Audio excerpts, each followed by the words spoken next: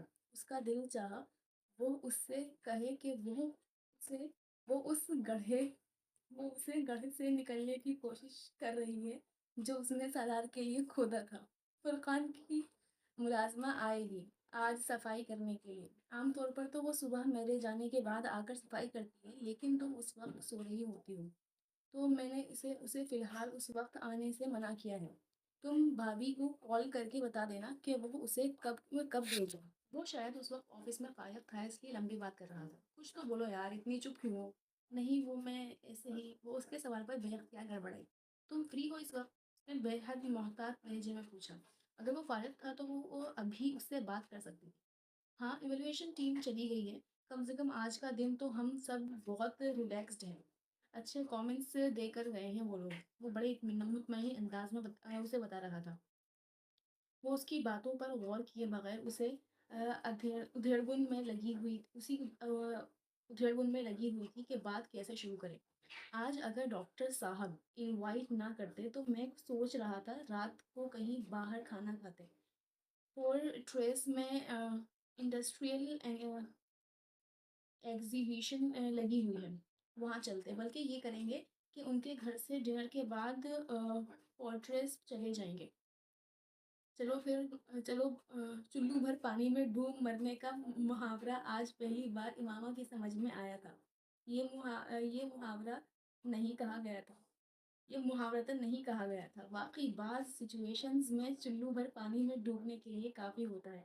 وہ بات شروع کرنے کی جتن کر رہی تھی اور یہ کیسے کرے یہ اس کی سمجھ میں نہیں آ رہا تھا۔ ٹھیک ہے، پھر میں ذرا ڈاکٹر صاحب کو بتا دوں، وہ انتظار کر رہے ہوں گے۔ اس سے پہلے کہ وہ اسے کچھ بات کہتی، سالار نے بات ختم کرتے ہوئے کال بند کر دی۔ وہ فون ہاتھ میں پکڑے بیٹھی رہ گئی۔ وہ تقریباً 4 بجے گھر آیا تھا اور اس وقت تک یہ طے کر چکی تھی کہ اسے اس سے کس طرح بات کرنی ہے۔ سالار اوپر نہیں آیا تھا، اس نے فون پر اسے نیچے آنے کے لیے کہا۔ وہ جب گاڑی کے کھلے دروازے سے اندر بیٹھی تو اس نے مسکرا کر سر کے اشارے سے اس کا استقبال کیا۔ وہ فون پر اپنے آفس کے کسی آدمی سے بات کر رہا تھا، ہینڈز فری کان سے لگائے۔ ڈاکٹر سبکاری کے گھر کی طرف ڈرائیونگ کرتے ہوئے وہ مسلسل اس کی کال میں مصروف رہا۔ امامہ کی جیسی جان پر بن آئی تھی، اگر وہ سارے راستے بات کرتا رہا تو۔ ایک سگنل پر رکنے پر اس نے سالار کا کندھا تھپتھپاتے اور بے حد خفگی کے عالم میں اسے کال ختم کرنے کا اشارہ کیا۔ نتیجہ فوری طور پر آیا۔ چند منٹ مزید بات کرنے کے بعد سالار نے کال ختم کر دی۔ سوری، ایک کلائنٹ کو کوئی پرابلم ہو رہا تھا، اس نے کال ختم کرنے کے بعد کہا۔ اسلام آباد چلو گی؟ اس کے اگلے جملے نے امامہ کے ہوش اڑا دیے۔ وہ سب کچھ جو وہ سوچ کر آئی تھی اس کے ذہن سے غائب ہو گیا۔ اسلام آباد؟ اس نے بے حد بے یقینی سے سالار کو دیکھا۔ ہاں، میں اس ویکینڈ پر جا رہا ہوں، سالار نے بڑے نارمل انداز میں کہا۔ لیکن میں کیسے جا سکتی ہوں؟ وہ بے اختیار اٹکی۔ تمہارے پاپا تو تمہیں منع کر کے گئے ہیں کہ مجھے اپنے ساتھ اسلام آباد نہ لے کر جانا۔ پھر سالار نے اس کی بات کاٹی۔ وہ اب وہی کہہ رہے ہیں کہ اگر میں تمہیں ساتھ لانا چاہوں تو لے آؤں۔ اس نے بڑی روانی سے کہا۔ وہ اس کا چہرہ دیکھ، میری فیملی کو پتہ لگ سکتا ہے، اس نے لمبی خاموشی کے بعد آخر کہا۔ تمہاری فیملی نے تمہارے بارے میں لوگوں سے کہا ہے کہ تم شادی کے بعد بیرون ملک سیٹل ہو گئی ہو۔ اب اتنے سالوں کے بعد تمہارے حوالے سے کچھ کریں گے تو خود انہیں بھی امبیرسمنٹ ہوگی، اس لیے مجھے نہیں لگتا کہ وہ کچھ کریں گے۔ نہیں تھا، تم انہیں نہیں جانتے، انہیں پتہ چل گیا تو وہ چپ نہیں بیٹھیں گے۔ وہ پریشان ہونے لگی تھی۔ وہ وہاں کبھی کبھار جایا کریں گے، خاموشی سے جائیں گے اور آ جایا کریں گے، یار اتنا سوشلائز نہیں کریں گے وہاں۔ وہ اس کی بے فکری سے چڑھی۔ انہیں پتہ چلا تو وہ مجھے لے جائیں گے، وہ مجھے مار ڈالیں گے۔ وہ مہاوسی ہو رہی تھی۔ فرض کرو امامہ، اگر انہیں اتفاقاً تمہارے بارے میں پتہ چلتا ہو، یا یہاں لاہور میں تمہیں کوئی دیکھ لیتا ہے، تمہیں کوئی نقصان پہنچاتے ہو تو؟ نہیں پتہ چلے گا، میں کبھی باہر جاؤں گی ہی نہیں، اس نے بے ساختہ کہا۔ تمہارا دم نہیں گھٹے گا اس طرح؟ اس نے چونک کر اس کا چہرہ دیکھا۔ اس کی آنکھوں میں مسیحا جیسی ہمدردی تھی۔ مجھے عادت ہو گئی ہے سالار، اتنا ہی سانس لینے کی، مجھے فرق نہیں پڑتا۔ جب میں جاب نہیں کرتی تھی تو مہینوں گھر سے نہیں نکلتی تھی۔ میں اتنے سالوں سے لاہور میں ہوں، لیکن میں نے یہاں بازاروں پارکس اور ریسٹورینٹس کو صرف سڑک پر سفر کرتے ہوئے باہر سے دیکھا ہے، یا ٹی وی اور نیوز پیپرز میں۔ اگر اب ان جگہوں پر جاؤں گی تو میری سمجھ میں ہی نہیں آئے گا کہ مجھے وہاں کرنا کیا ہے۔ جب ملتان میں تھی، ہاسٹل اور کالج کے علاوہ دوسری کوئی جگہ نہیں تھی میری زندگی میں۔ اب لاہور آ گئی ہوں تو یہاں بھی پہلی یونیورسٹی اور گھر، اور اب گھر۔ مجھے ان کے علاوہ دوسری ساری جگہیں عجیب سی لگتی ہیں۔ مہینے میں ایک بار میں سعیدہ اماں کے گھر کے پاس ایک چھوٹی سی مارکیٹ میں ان کے ساتھ جاتی تھی۔ وہ میری واحد آؤٹنگ ہوتی تھی۔ وہاں ایک بک شاپ تھی، میں پورے مہینے کے لیے بکس لے لیتی تھی وہاں سے۔ کتاب کے ساتھ وقت گزارنا آسان ہوتا ہے، وہ پتہ نہیں اسے کیوں بتاتی گئی۔ ہاں، وقت گزارنا آسان ہوتا ہے، زندگی گزارنا نہیں۔ اس نے ایک بار پھر گردن موڑ کر اسے دیکھا، وہ ڈرائیو کر رہا تھا۔ مجھے فرق نہیں پڑتا سالار، مجھے فرق پڑتا ہے، اور بہت فرق پڑتا ہے۔ سالار نے بے اختیار اس کی بات کاٹی۔ میں ایک نارمل زندگی گزارنا چاہتا ہوں، جیسی کبھی تمہاری زندگی تھی۔ تم نہیں چاہتی یہ سب کچھ ختم ہو جائے؟ وہ اس سے پوچھ رہا تھا۔ اب نارمل لائف ہی صحیح، لیکن میں سیف ہوں۔ سالار نے بے اختیار اس کے کندھوں پر اپنا بازو پھیلایا۔ تم اب بھی سیف رہو گی، ٹرسٹ می، کچھ نہیں ہوگا۔ میری فیملی تمہیں پروٹیکٹ کر سکتی ہے۔ کیا سوچ رہی ہو؟ سالار نے بولتے بولتے اس کی خاموشی نوٹس کی۔ مجھے تمہارے ساتھ شادی نہیں کرنا چاہیے، کسی کے ساتھ بھی نہیں کرنا چاہیے۔ میں نے اپنے ساتھ تمہیں بھی مصیبت میں ڈال دیا۔ یہ ٹھیک نہیں ہوا۔ وہ بے حد اپسیٹ ہو گئی۔ ہاں، اگر تم کسی اور کے ساتھ شادی کرتی تو یہ واقعی انفیئر ہوتا، لیکن میری کوئی بات نہیں۔ میں نے تو خیر پہلے بھی تمہاری فیملی کی بہت گالیاں اور بددعائیں لی ہیں۔ ابھی صحیح، وہ بڑی لاپرواہی سے کہہ رہا تھا۔ تو پھر سیٹ بک کروا دوں تمہاری؟ وہ واقعی ڈھیٹ تھا۔ وہ چپ بیٹھی رہی۔ اس شام سالار کو ڈاکٹر سبت علی اور ان کی بیوی کچھ سنجیدہ لگے تھے، اور اس سنجیدگی کی کوئی وجہ اس کی سمجھ میں نہیں آئی۔ امامہ بھی کھانے کے دوران بالکل خاموش رہی تھی، لیکن اس کی خاموشی کو گاڑی میں ہونے والی گفتگو کا نتیجہ سمجھا۔ وہ لاؤنج میں بیٹھے چائے پی رہی تھی جب ڈاکٹر سبت علی نے اس کا موضوع چھڑا۔ سالار، امامہ کو کچھ شکایتیں ہیں آپ سے۔ وہ چائے کا گھونٹ بھرتے ہوئے ٹھٹکا۔ یہ بات اگر ڈاکٹر سبت علی نے نہ کہی ہوتی تو وہ اسے مذاق سمجھتا۔ اس نے کچھ حیرانی کے عالم میں ڈاکٹر سبت علی کو دیکھا، پھر اپنے برابر میں بیٹھے امامہ کو۔ وہ چائے کا کپ اپنے گھٹنے پر رکھے چائے پر نظریں جمائے ہوئے تھے۔ اس کے ذہن میں پہلا خیال گاڑی میں ہونے والی گفتگو کا آیا، لیکن امامہ نے کس وقت ڈاکٹر صاحب کو گاڑی میں ہونے والی گفتگو کے بارے میں بتایا تھا؟ وہ بے حد حیران ہوا۔ جی، اس نے کپ واپس فرج میں رکھ دیا۔ امامہ آپ کے رویے سے ناخوش ہے، ڈاکٹر سبت علی نے اگلا جملہ بولا۔ سالار کو لگا اسے سننے میں کوئی غلطی ہوئی ہے۔ جی، اس نے بے اختیار کہا، میں سمجھا نہیں۔ آپ امامہ پر طنز کرتے ہیں؟ وہ پلکیں جھپکے بغیر ڈاکٹر سبت علی کو دیکھتا رہا۔ بمشکل سانس لے کر چند لمحوں بعد اس نے امامہ کو دیکھا۔ یہ آپ سے امامہ نے کہا؟ اس نے اسے بے یقینی سے دیکھتے ہوئے ڈاکٹر سبت علی سے کہا۔ ہاں، آپ اس سے ٹھیک بات نہیں کرتے۔ سالار نے گردن موڑ کر ایک بار پھر امامہ کو دیکھا۔ وہ اب بھی نظریں جھکائے بیٹھی تھی۔ یہ بھی آپ سے امامہ نے کہا؟ اس کے تو جیسے چودہ طبق روشن ہو رہے تھے۔ ڈاکٹر سبت علی نے سر ہلایا۔ سالار نے بے اختیار اپنے ہونٹ کا ایک کونا کاٹتے ہوئے چائے کا ذہن بری طرح چکرا گیا تھا۔ یہ اس کی زندگی کی سب سے پریشان کن صورتحال میں سے ایک تھی۔ امامہ نے چائے کے کپ سے اٹھتی بھاپ پر نظریں جمائے بےحد شرمندگی اور پچھتاوے کے عالم میں اس کو گلا صاف کرتے ہوئے کہتے سنا، اور جو کچھ ہو رہا تھا یہ امامہ کی خواہش نہیں تھی، حماقت تھی، لیکن تیر کمان سے نکل چکا تھا۔ اور یہ کہ آپ کہیں جاتے ہوئے اسے انفارم نہیں کرتے۔ پرسوں آپ جھگڑا کرنے کے بعد اسے سعیدہ بہن کی طرف چھوڑ گئے تھے۔ اس بار سالار نے پہلے